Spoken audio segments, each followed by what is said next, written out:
Hello students. तो JEE mains 24 का result आप लोग देख चुके हैं और आप में से ज़्यादातर बच्चे सरप्राइज्ड हैं, शॉक्ड हैं कि यार इन परसेंटाइल्स पे ये रैंक तो मैंने एक्सपेक्ट नहीं की। बच्चों, लास्ट ईयर की कंपैरिजन में इस साल ऑलमोस्ट 3 लाख से ज़्यादा बच्चे अपेयर हुए हैं। तो सेम परसेंटाइल पे लास्ट ईयर की कंपैरिजन में इस बार रैंक थोड़ा पीछे स्लाइड हुई। इस समय मेरी मेजर कंसर्न उन बच्चों के लिए है जो कि रिजल्ट को लेके हताश हैं, मायूस हैं, डिस्करेज्ड हैं, जिन्हें समझ में नहीं आ रहा कि ऐसा कैसे हो गया और आगे कुछ डायरेक्शन फील नहीं हो रही है और अपने आप को थोड़ा विड्रॉल मोड में लेकर चले गए हैं। पेरेंट्स भी बच्चों को देखकर थोड़ा दुखी हैं, थोड़ा हेल्पलेस सा फील कर रहे हैं कि इस डिफिकल्ट कंडीशन में कैसे वो बच्चों को हेल्प करें। बच्चों, मैं आपको इस समय इस सिचुएशन से निकलने के लिए सजेस्ट करूंगा कि थोड़ा सिचुएशन को जूम आउट करके देखिए। देखिए, यदि जूम इन करके देख रहे हैं तो आपको केवल जेईई मेंस 24 का रिजल्ट नजर आ रहा है, अपनी रैंक नजर आ रही है, अपने दोस्तों की रैंक नजर आ रही है और थोड़ा आपस में रिलेटिव कंपैरिजन नजर आ रही है। किसी को जूम आउट करके देखते हैं, मतलब कि थोड़ा बड़े दृष्टिकोण में, थोड़ा बड़े पर्सपेक्टिव से हम इस सिचुएशन को देखते हैं। तो आपका प्राइमरी एम क्या है?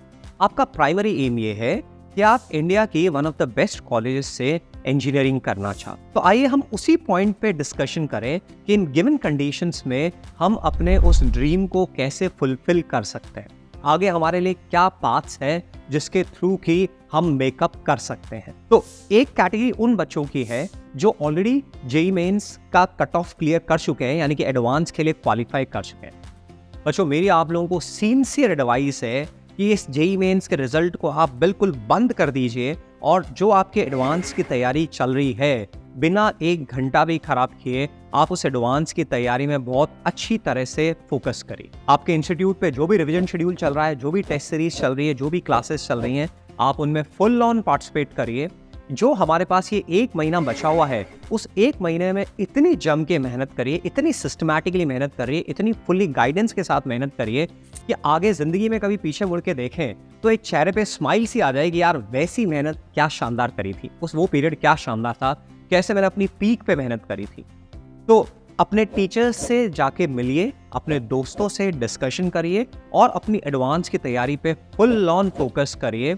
हर साल हम ऐसे काफ़ी सारे बच्चे देखते हैं जिनकी जेईई मेंस में रैंक पीछे होती है और जेईई एडवांस में रैंक आगे होती है, क्योंकि जेईई एडवांस का पैटर्न जेईई मेंस से ऑल टुगेदर डिफरेंट है।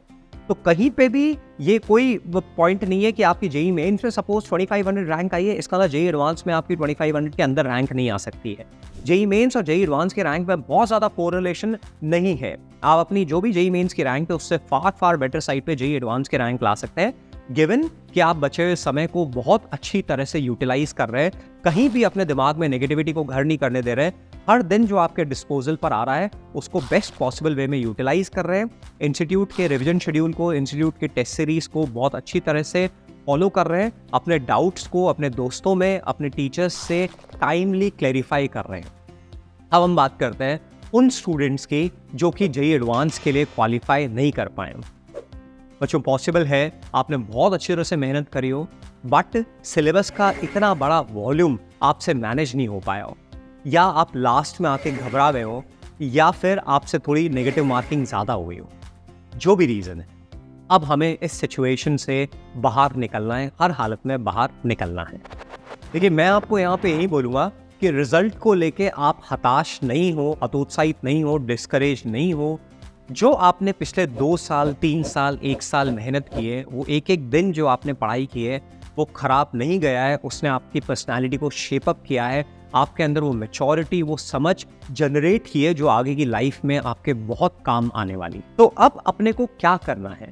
हमारे पास अभी बिटसेट के दोनों अटेम्प्ट्स बचे हुए हैं और प्रोबेबली आपने प्राइवेट कॉलेज के भी, कुछ यूनिवर्सिटीज़ के भी कुछ एग्जाम के लिए फॉर्म्स फिल किए हुए हैं। तो मेरा आपसे यही कहना है कि जितना समय बचा हुआ है, मई और जून का समय बचा हुआ है जिसमें बिटसेट के दोनों अटेम्प्ट्स होने हैं और प्राइवेट यूनिवर्सिटीज़ के भी एग्जाम्स होने हैं, आप फुल ऑन बढ़िया तरह से जितना सिलेबस आपको आता है उस सिलेबस की अच्छी तरह से तैयारी करिए। उन यूनिवर्सिटीज़ से रिलेवेंट जो एग्जाम्स की प्रैक्टिस है वो अच्छे तरीके से करिए। यदि आप क्लास 12 के स्टूडेंट्स हैं तो आपके पास एक बहुत अच्छा मौका है कि 1 साल आप इन्वेस्ट करके नेक्स्ट ईयर फिर से जेईई एडवांस, मेंस और बिटसेट की तैयारी करें। तो यहाँ मैं आपको ये कहना चाहूँगा कि इस समय सबसे अच्छी गाइडेंस जो आपको मिलेगी वो आपके टीचर्स से मिलेगी।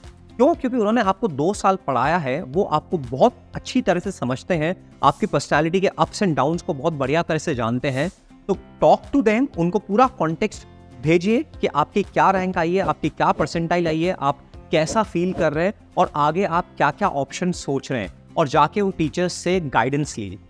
देखिए, टीचर्स एक ऐसी कम्युनिटी है जिनका कि सोल इंटरेस्ट आपकी सफलता में है, आपकी सफलता ही उनकी सफलता है। तो टीचर्स से बात करने में बिल्कुल भी हेजिटेंट फील नहीं करिए।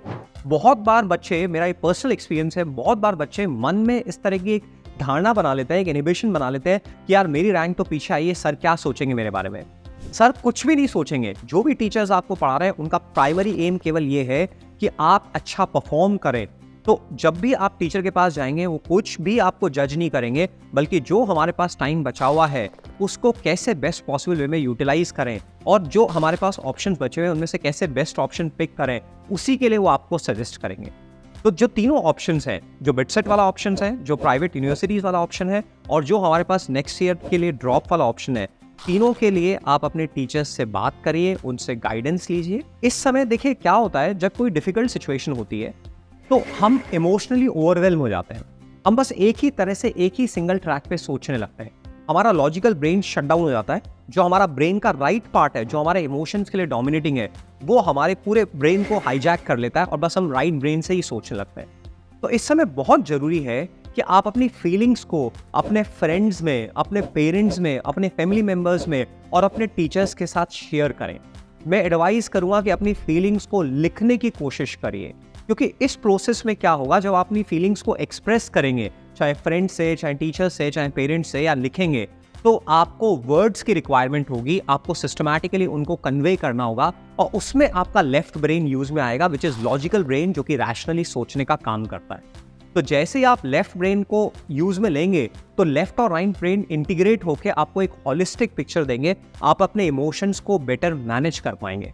तो इस समय बच्चों बहुत बहुत जरूरी है कि आप अपने आप को शट डाउन नहीं करें, आप अपने आप को विड्रॉल मोड में नहीं ले जाएं, आप अपना बोलना चालना बंद नहीं करें, कमरे में बंद नहीं करें, बल्कि बिना किसी फियर ऑफ जजमेंट के आप अपने फ्रेंड्स से, अपनी फैमिली मेंबर्स से, पेरेंट्स से और टीचर्स से जाके बात करें। जितना आप अपने आप को एक्सप्रेस करेंगे उतना ही इस सिचुएशन को आप बेटर वे में मैनेज कर पाएंगे। तो कुछ भी लूज नहीं हुआ है, मान के चलिए ये जिंदगी के जो अप्स एंड डाउन्स हैं, जो सक्सेस और फेलियर्स हैं, यही हमें मजबूत बनाते हैं, यही हमें रेजिलियंस देते हैं, यही हमारे में मेंटल एंड्योरेंस देते हैं, जो कि लाइफ की आगे की जर्नी को सक्सेसफुली कवर अप करने के लिए बहुत ज़रूरी है। तो बच्चों, हम सब टीचर्स, हम आपके फैमिली मेम्बर्स, पेरेंट्स, सब आपके साथ में हैं। आप अब बिल्कुल भी दिमाग में जजमेंट का कोई पॉइंट नहीं रखें और अपने आप को एक्सप्रेस करिए और जल्दी से आगे की वर्किंग में लगिए। हमारी शुभकामनाएं आपके साथ हैं।